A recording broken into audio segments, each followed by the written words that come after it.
Hello friends, ನಮಸ್ಕಾರ ಎಲ್ರಿಗೂ. ನೀವೇನಾದರೂ ಯಾವುದೇ ಒಂದು ಶಾಂಪೂನ ನಿಮ್ಮ ಹೇರ್ಸ್ಗೆ ಯೂಸ್ ಮಾಡ್ತೀರಾ ಅಂದರೆ ಅದನ್ನು ಡೈರೆಕ್ಟಾಗಿ ಯೂಸ್ ಮಾಡೋದಕ್ಕೆ ಹೋಗಬೇಡಿ. ಇದನ್ನು ನೀವು ಡೈಲ್ಯೂಟ್ ಮಾಡಿ ಯೂಸ್ ಮಾಡಿದರೆ ತುಂಬಾ ಒಳ್ಳೆಯದು.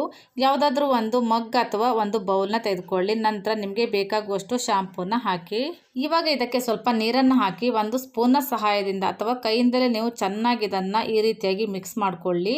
ನಂತರ ಹೇರ್ಸ್ನ ವೆಟ್ ಮಾಡಿಕೊಳ್ಳಿ. ನಂತರ ಈ ಡೈಲ್ಯೂಟ್ ಮಾಡಿದಂಥ ಶಾಂಪೂನ ನೀವು ಯೂಸ್ ಮಾಡಿಕೊಳ್ಳಿ. ಈ ರೀತಿ ನೀವು ಶಾಂಪೂನ ನೀರಿನಲ್ಲಿ ಮಿಕ್ಸ್ ಮಾಡಿ ನಿಮ್ಮ ಕೂದಲಿಗೆ ಯೂಸ್ ಮಾಡೋದ್ರಿಂದ ನಿಮಗೆ ಕೆಮಿಕಲ್ ರಿಯಾಕ್ಷನ್ ಅಷ್ಟಾಗಿ ಆಗೋದಿಲ್ಲ.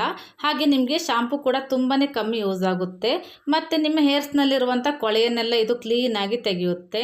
ನೀವು ಶಾಂಪೂನ ಹಾಗೇನೆ ಯೂಸ್ ಮಾಡೋದಕ್ಕಿಂತ ಇದನ್ನು ಡೈಲ್ಯೂಟ್ ಮಾಡಿ, ಅಂದರೆ ನೀರಿನಲ್ಲಿ ಮಿಕ್ಸ್ ಮಾಡಿ ಇದನ್ನು ನೀವು ಯೂಸ್ ಮಾಡಿ. ಈ ಚಿಕ್ಕ ಟಿಪ್ಸ್ನ ನೀವು ಕೂಡ ಫಾಲೋ ಮಾಡಿ. ಈ ವಿಡಿಯೋ ನಿಮಗೆ ಇಷ್ಟ ಆಗಿದೆ ಅಂತ ಅಂದ್ಕೊಳ್ತಾ ಇದ್ದೀನಿ. ಇಷ್ಟ ಆಗಿದ್ರೆ ಪ್ಲೀಸ್ ಒಂದು ಲೈಕ್ ಮಾಡಿ. ಮತ್ತೆ ಸಿಗೋಣ ಇನ್ನೊಂದು ವಿಡಿಯೋದೊಂದಿಗೆ. ಅಲ್ಲಿ ತನಕ ಟೇಕ್ ಕೇರ್ ಅಂಡ್ ಬಾಯ್.